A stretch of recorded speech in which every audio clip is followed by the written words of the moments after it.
अच्छा तो बाबूजी बिरहा में 4 लाइन कवि को भाव लिखना पड़ा। बाबा कैसे मास्टर?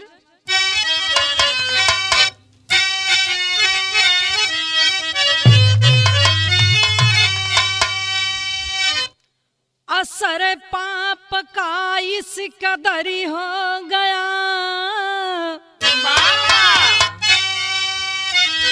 टूटा है जीवन का रिश्ता यो नाता,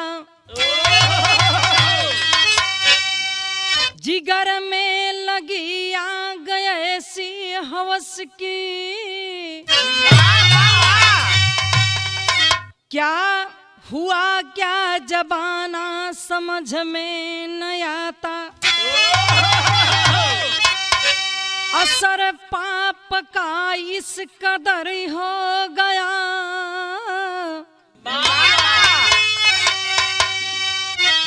टूटा है जीवन का रिश्ता यो नाता, जिगर में लगी आग ऐसी हवस की, हुआ क्या जबाना समझ में न आता,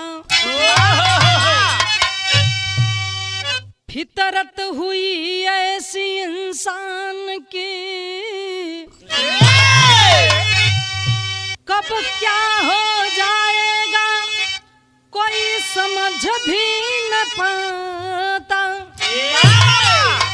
कैसा समय आ गया साथियों, देख हालत कुछ अब कहाँ भी न जाता।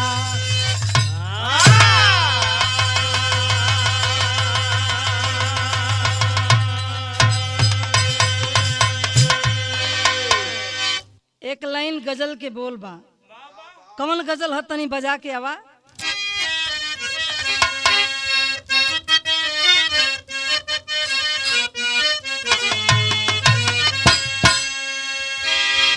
यह गजल है बाबा दोस्तों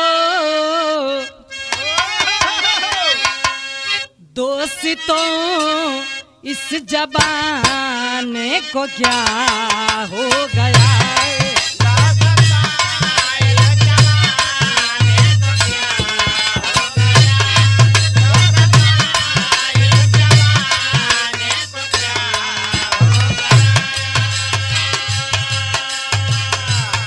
दोस्तों इस जमाने को क्या हो गया,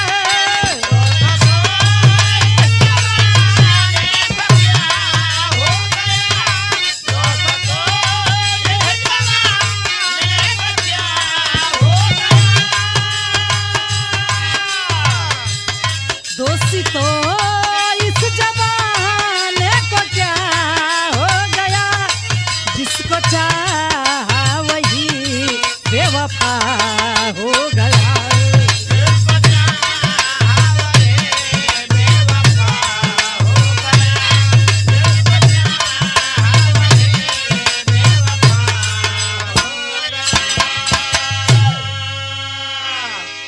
बिरहा में कवि जी भाव लिखत हूँ बाबा कैसे भैया?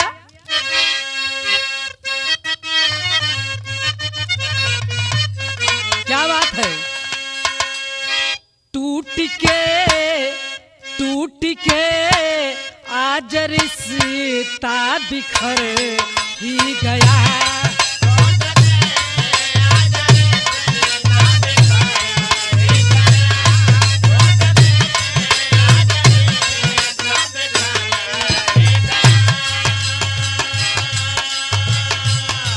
टूट के आज रिश्ता बिखर ही गया,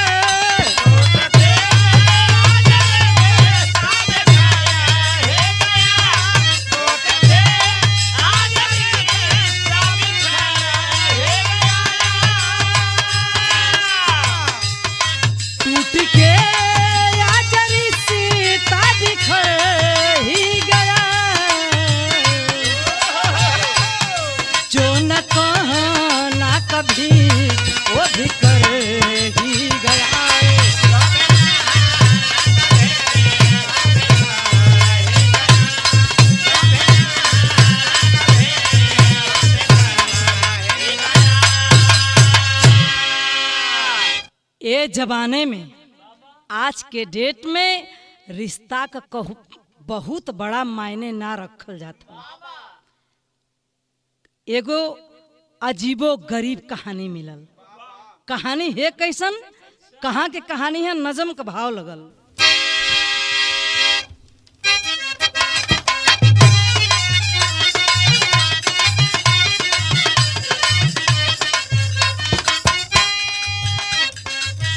नेहरू नगर पटेली पुत्र जहाँ थाना है, नेहरू नगर पटेली पुत्र जहाँ थाना है, अनके श्रीवास्तव का वही रहा ठिकाना है।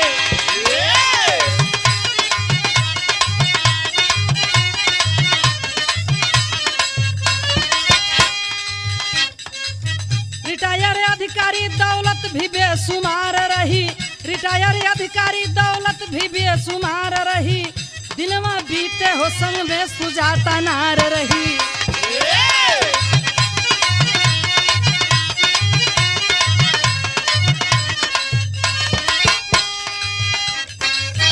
उम्र बुढ़ाई की जब हो गई बीमारी है, उम्र बुढ़ाई की जब हो गई बीमारी है, उठने बैठने में हो गई लाचारी है।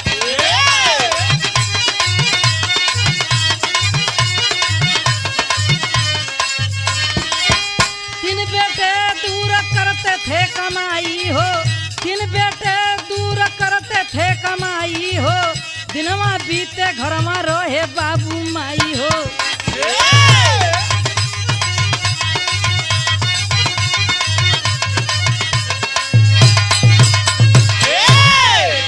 बात के समझला, कहानी मिलल कहाँ के? नेहरू नगर पटना से कहानी मिलल। वही पटना के रहे वाला एन के श्रीवास्तव वैजा के रहे वाला रहला बाबू, रिटायर अधिकारी रहला। उनके पत्नी के नाम बतावल जले सुजाता। उनके श्रीवास्तव का लगभग उम्र बतावल गेल 75 वर्ष। सुजाता का उम्र बतावल जले 65 वर्ष।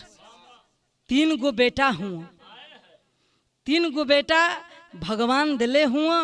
रुपया पैसा अन्न धन दौलत का कुछ का कमी नहीं थी। 3 गो बेटा हुआ। एगो बेटा दिल्ली रहत है और दूसर का बेटा जो है हैदराबाद रहत है, और जो तीसर का बेटा है वो दुबई में रहत है।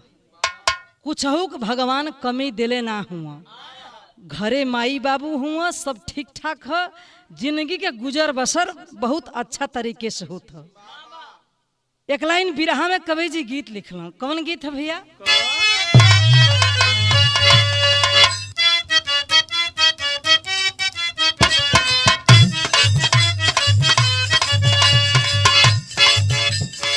कौनो मेहरारू अपना मर्द से बतावत है।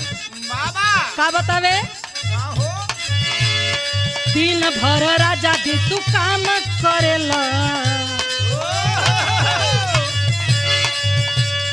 दिन भर राजा जी तू काम करेला, रतिया में नहीं हो आराम करेला।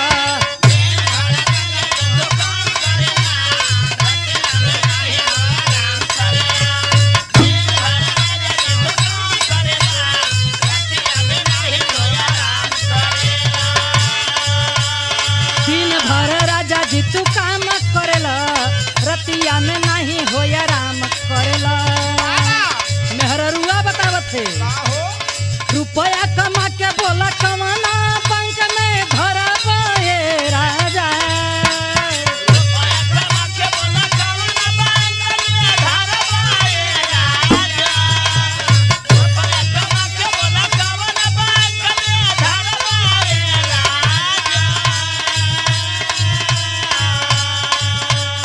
रुपया कमा के बोला कमाना बैंक में भरबा हे राजा। खइबा पियबा मोटाइबा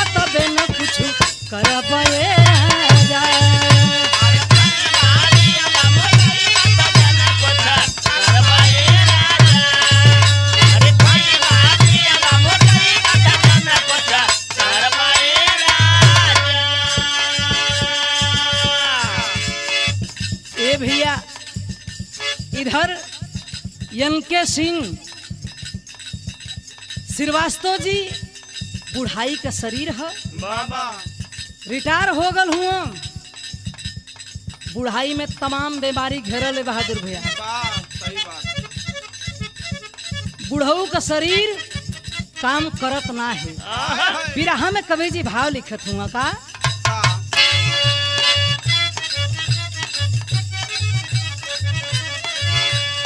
बुढ़ऊ बीमार भैले घरवा हो, होला रोज दोनों में झगड़वा हो।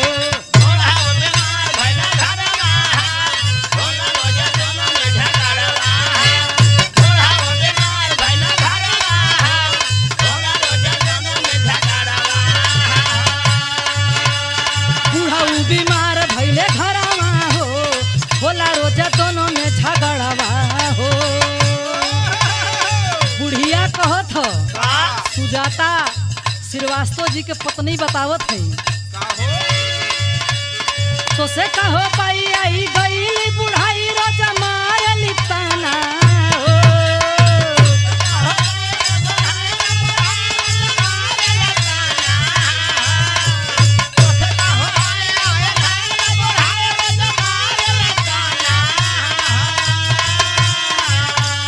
तो से कहो पाई आई गई बुढ़ाई रोजा मार लिपताना चलब फिरब त ठीक हो जाइब बतिया माना हो। अरे चलबा फिरब त ठीक हो जाइबा बतिया हो। चलबा फिरब त ठीक हो जाइबा बतिया माना। बूढ़ा बुढ़ऊ से कहत हई कि अपने जिंदगी में कुछ कैला ना, जवानी में कैला नौकरी,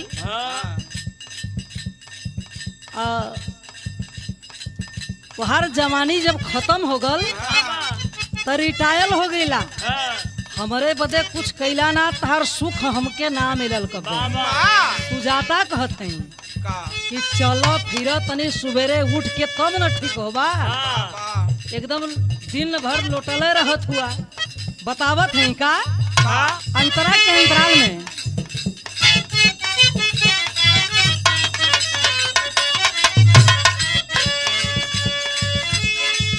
सुजाता के मनवा में जागल फितूर हो।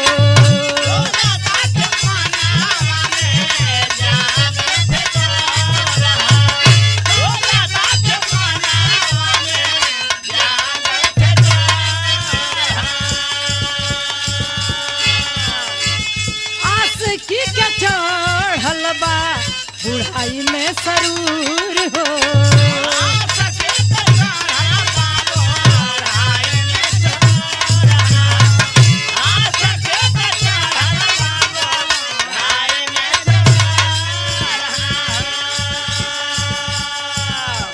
मने नहीं दिल हो भइला मुश्किल जाली घूमे रोजाना हो।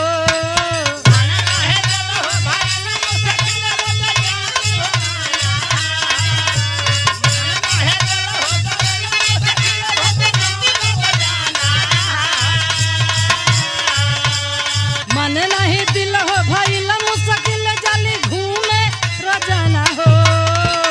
चलब फिरब त ठीक हो जाइब बतिया माना हो।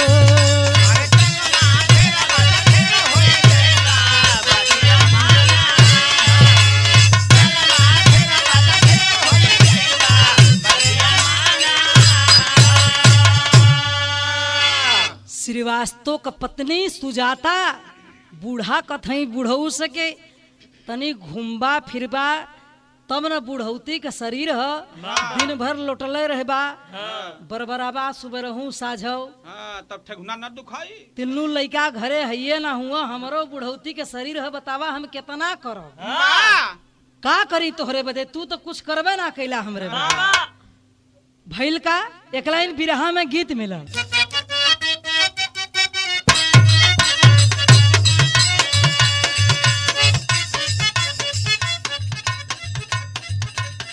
यह गीत है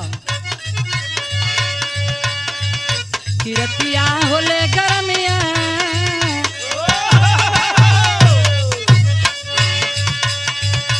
किरतिया होले गरमिया ना डोले पावनवाना।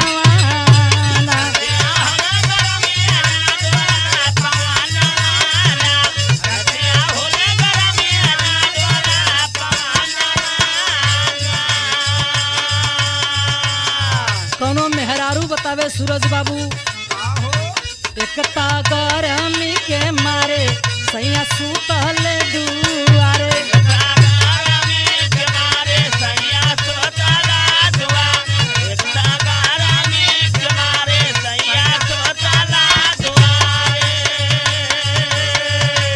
एकता गरमी के मारे सैया सुतल हो दुआरे, हमके ससन नदिया मारेली में हनवाना।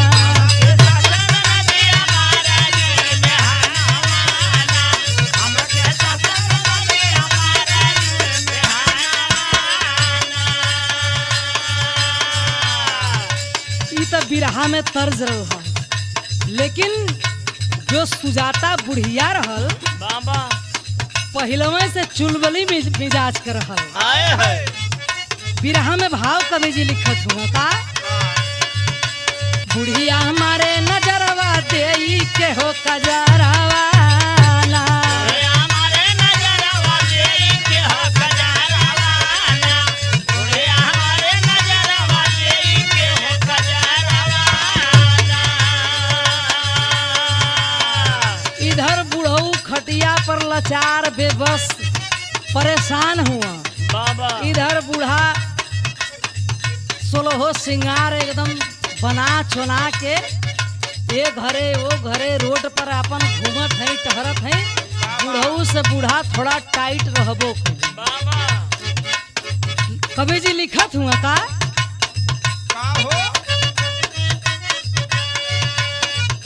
मेकअप करे जवानी वाली देके घूमे हो ओठा लाली।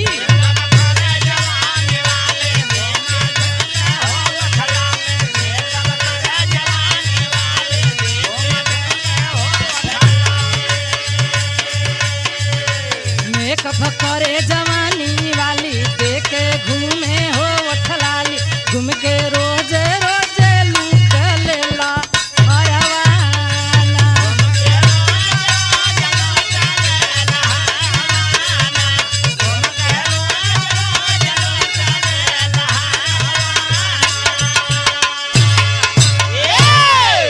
बूढ़ा एकदम खाए पी के सोलहो सिंगार रचाए के एकदम बना चुना के बूढ़ा घूमत फिरत है। बाबा बूढ़ा के कौनो गम नहीं खे हाँ के बूढ़ऊ बीमार हुआ तनी बूढ़ऊ के लगे रही हाँ तो जूस पानी दे दे। नाही कुल ना करत हाँ हैं, तेल उल पो देवे के चाहिए। कुछो ना करत हैं भाई। एक लाइन फिर बिरहा में गीत लगल मास्टर, गीत बड़ी मिजाजी है। बाबा अरे गड़ी गड़ी जाय हो, गड़ी गड़ी जाय हथवा में कलम, गड़ी गड़ी जाय।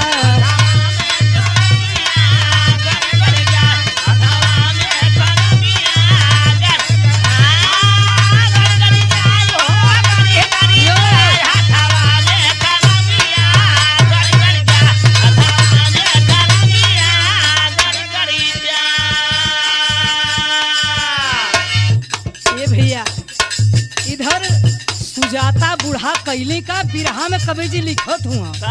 बूढ़ा का करनी 65 साल वाली उम्र का बात आए है कवि जी लिखला का, लड़ी लड़ी जाए हो, लड़ी लड़ी जाए बुढ़िया से नजरिया, लड़ी लड़ी जाए।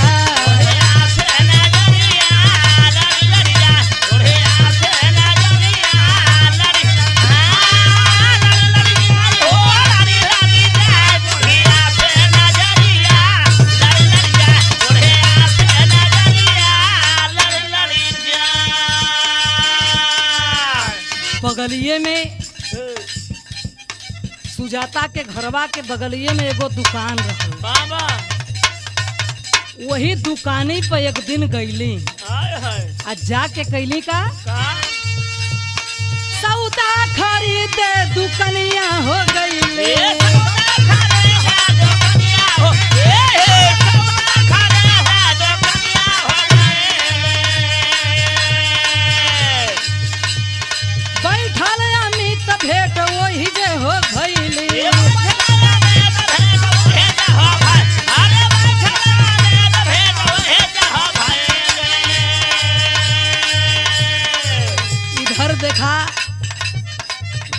अमित नाम के लड़का 31 साल या 30 सालों कर उम्र बतावल गइल। बाबा अमित नाम के लड़का का दुकान है। सुजाता बूढ़ा वैजा जाके सामान खरीदत है बाबा आ दोनों में नयन चार भई आए है यानी प्यार भई। बाबा बैठल अमित भेट वही जे हो भइले। ए बैठले अमित भेट वही जे हो भाई। अरे बैठले अमित भेट वही जे हो भाई। अरे बैठल अमित भेट वही जे हो भइले। अखिया में सूरतिया गड़ी गड़ी जाए। अखिया में सोरतिया गड़ी गड़ी जा। अखिया में सोरतिया गड़ी गड़ी जाए हो गड़ी गड़ी जाए। अखिया में सोरतिया गड़ी गड़ी जा। अखिया में सोरतिया गड़ी गड़ी जा। अखिया में सोरतिया गड़ी गड़ी जा। सुजाता बूढ़ा का अमित नाम के लड़का से बाबा नयन चार भइल। सुजाता कहली कि कुछो के चिंता तू मत करी।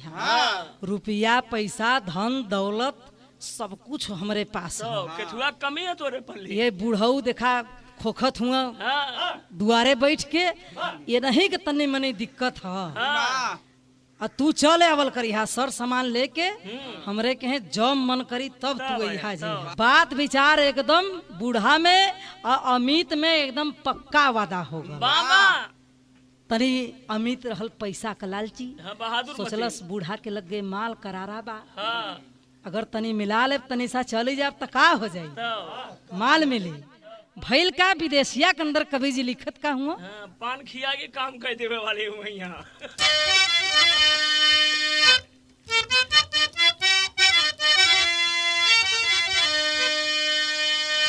बाहरे जमाना कहाँ से कहाँ जमाना गया साथी।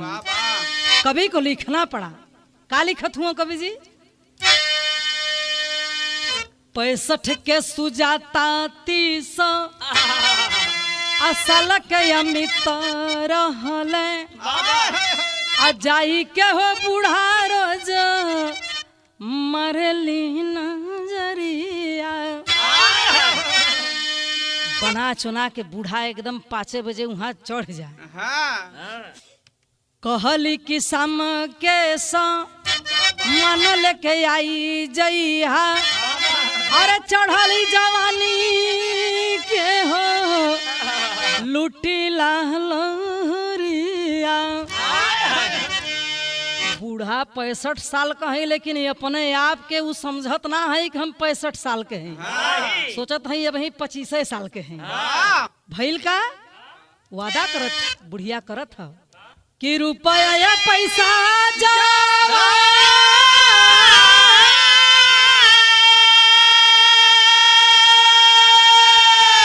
अरे चाही लैली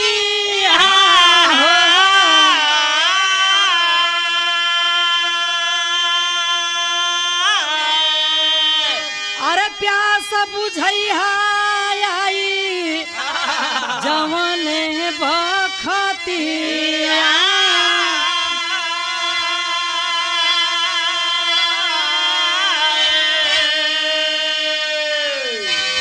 बूढ़ा कहले कि ये दुकानी पर कई दिन बैठबा तू। हमरे कहे आवल जाल करिहा। ई मत देखिया कि दुकान खोलब तब्बे हम पैसा कमा। वो दुकान छोड़ा बिना खोलो पैसा मिल जाई। टेरी के अंदर कवि को भाव लिखत हुआ का।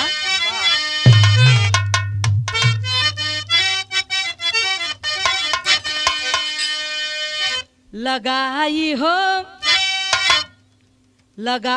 हो दामन में दगिया। अरे लगाई हो लगाई अब दामन में दगिया। गोरिया चली हो रिश्ता नाता के भुलाई। अरे भुलाई बुढ़िया इतना उम्र में ओके अपने उम्र का ख्याल ना करत कि आखिरकार में हमार उम्र का है। बूढ़ऊ खटिया पर सुतल हुआ। 3 गो बेटवा हमार हुआ कुछो ना देखत ह। भइल का एक लाइन बिरहा में कवि जी बड़ी मिजाजी गीत लिखत हूँ।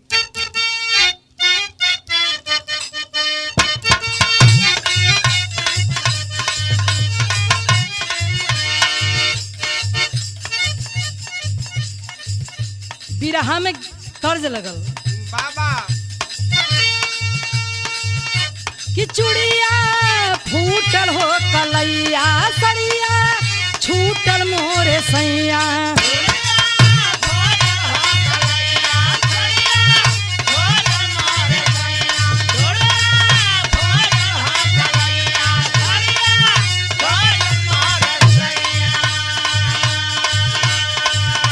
कि चूड़िया फूटल हो कलैया सड़िया छूटल मोरे सैया देखी जके हूँ घर में जाई जानिए राजा जी देखी जके हूँ घर में जाई जानिए राजा जी कि झुमका गिरल या धीरतिया बतिया मानी ये राजा जी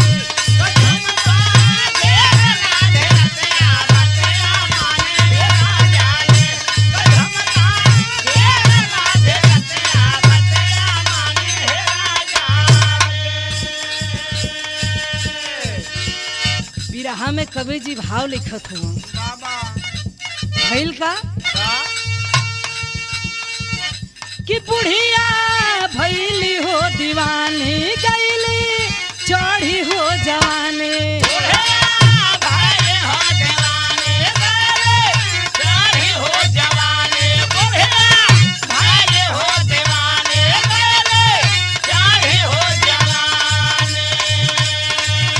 कि बुढ़िया भैली हो दीवानी गईली चढ़ी हो जवानी रुपया खूबे अमित पर लूटावे हो गोरिया रुपया खूबे अमित पर लूटावे हो गोरिया रोज रतिया में बोलावे मजा उड़ावे हो गोरिया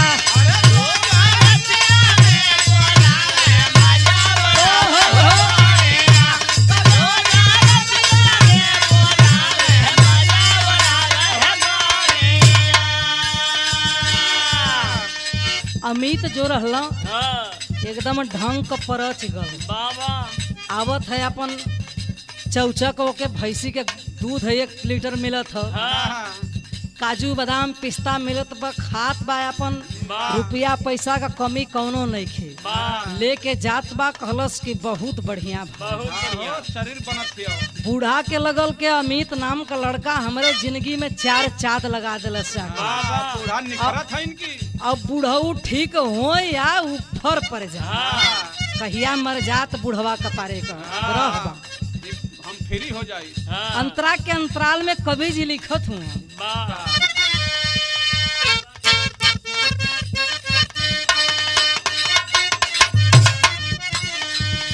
घरे बोलाई जब करत रहली बात हो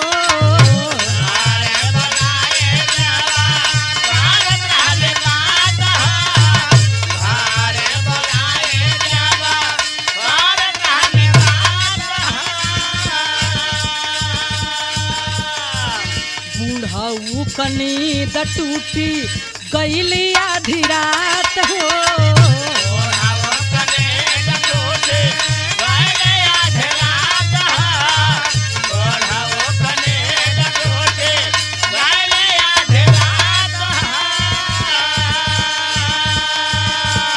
प्यास अपने दिलवा के बुझावे हो गोरिया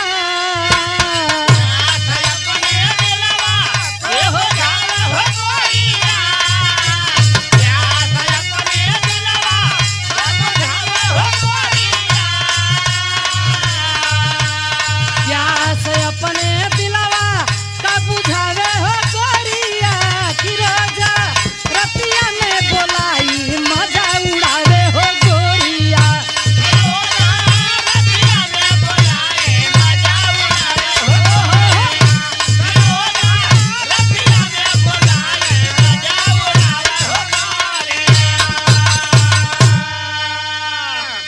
अच्छा तो भैया बूढ़ा रोज बोलावत हई अमितवा के बाबा सुजाता रोज बोलावे हाँ। परचल बा एकदम अमितवा हाँ। आके रात भर राती में आवत ह, भोर में आवत ह, कभी आवत जात ह, घर वही कह। बाबा एक दिन घटना का घटल। का अच्छा तो मुन्ना भैया हाँ भइल का का बुढ़ऊ के राती में लगल प्यास। हाँ बुढ़ऊ अगले बगले देखत हूँ हाँ कि बुढ़िया आखिरकार गईल कहाँ। वाह बूढ़ा कहीं देखैली नहीं। हाँ बुढ़ऊ केहू तरह से हिम्मत बना के बाबा अब बूढ़ा के दरवाजा तक गए। हाँ ठेकनुया जब ठेकनुया दरवाजे पर खड़ा होत हुआ हाँ सोचल खड़खटाई तनी आवाज दही निकले। हाँ अब वो दरवाजा के अंदर से आवाज अजीबो गरीब निकलत। बाबा बुढ़ऊ घबरा गईल एकदम। आखिर में घरवा में हम ही हई, बूढ़ा हुआ, हाँ बूढ़ा है बुढ़ऊ हुआ, आखिर में कोई है नहीं है। बाबा ये दूसर आदमी का आवाज आवत है, एक मेहरारू का, एक आदमी का। हाँ बुढ़ऊ अबाक हो जाते हैं। भइल का ये बाबू का आखिरकार में आंखों में आंसू लेके अनके सिंह श्रीवास्तव कैला का पहपट के अंदर कवि जी भाव लिखत हैं।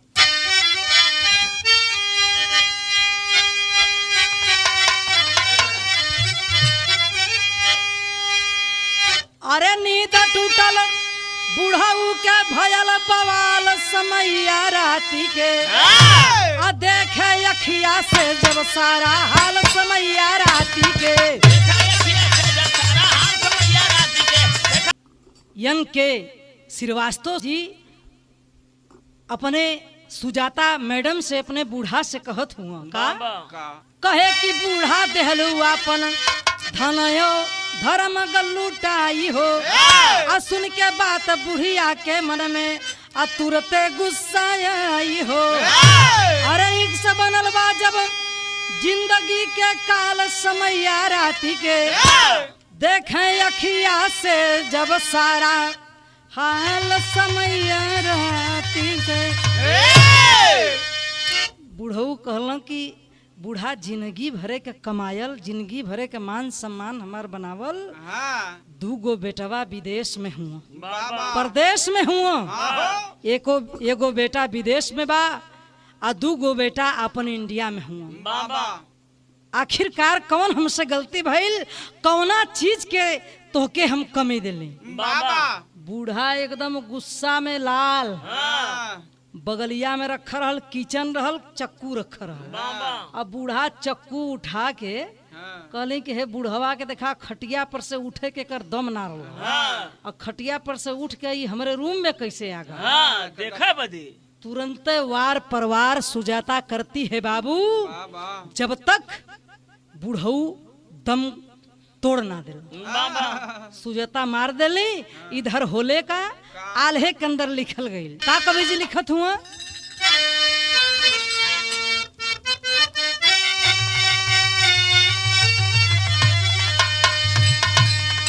आए हे किरतिया में पड़ल जब बूढ़ा पर नजरिया ये पंचो।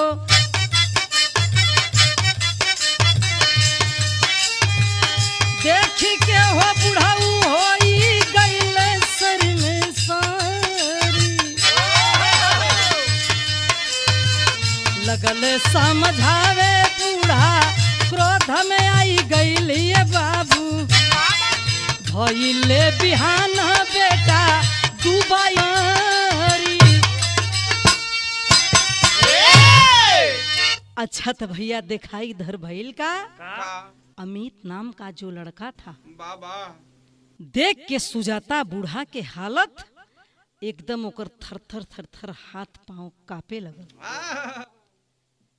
समझ जाता है लड़का बाबू कि जो पत्नी अपने पति का नहीं हुई हाँ मेरा क्या होगी। कब हो ना वही चाकू लेके बाबू सुजाता मैडम को अमित नाम का जो लड़का था वार परवार करने लगा। बाबा बूढ़ा भी ये दुनिया से चल बसली। सोचे लगल कि अगर बूढ़ा के नाम मारत है तो भेद उघार हो जाए। बाबा मार के अमित फरार हो गल। सुबह भइल है, अमित भाग गईल दुबई में जो लड़का रहल सुजाता के फोन कैलस माई बाबू का खबर लेवे की। बाबा माई के फोनवा पर फोन करत बा, रिंग बजत बा, कोई उठौते नहीं खे। बाबा बाबुओं का फोन कोई नहीं खे उठावत। इधर लाचार हो गईला, तीनों बेटवा फोन करत करत करीब 1-1.5 घंटा बीत गई। तब बगलिया का एगो अंकल जी रहला, अंकल जी के मोबाइल पर बेटा फोन करत था। कहलस कि अंकल जी जाके देखा हमार माई फोन ना उठावत है। बाबा जब अंकल जी जाके देखत हुआ सुजाता मैडम के और अनके श्रीवास्तव जी के लसिया पड़ल बा। ये बाबू चित्कार की आवाज गूंज उठी। भइल का ये जमाने में केकर विश्वास करबा, कोई के विश्वास करे लाए ना हो। अमित नाम का जो लड़का रहल गिरफ्तारी भइल, जेल में सजा काटत ह। बिरहा में आखिरी भाव लगल, गुरु घराने के परिचय।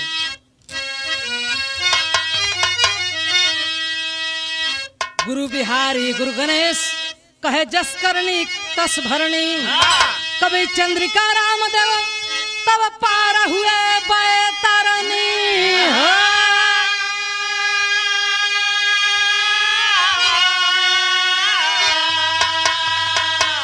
लगाई हो दामन में दगिया, अरे लगाई हो दामन में दगिया, अरविंद कविता बागी रक्षक मैहर माई, लगाई हो दामन में दगिया।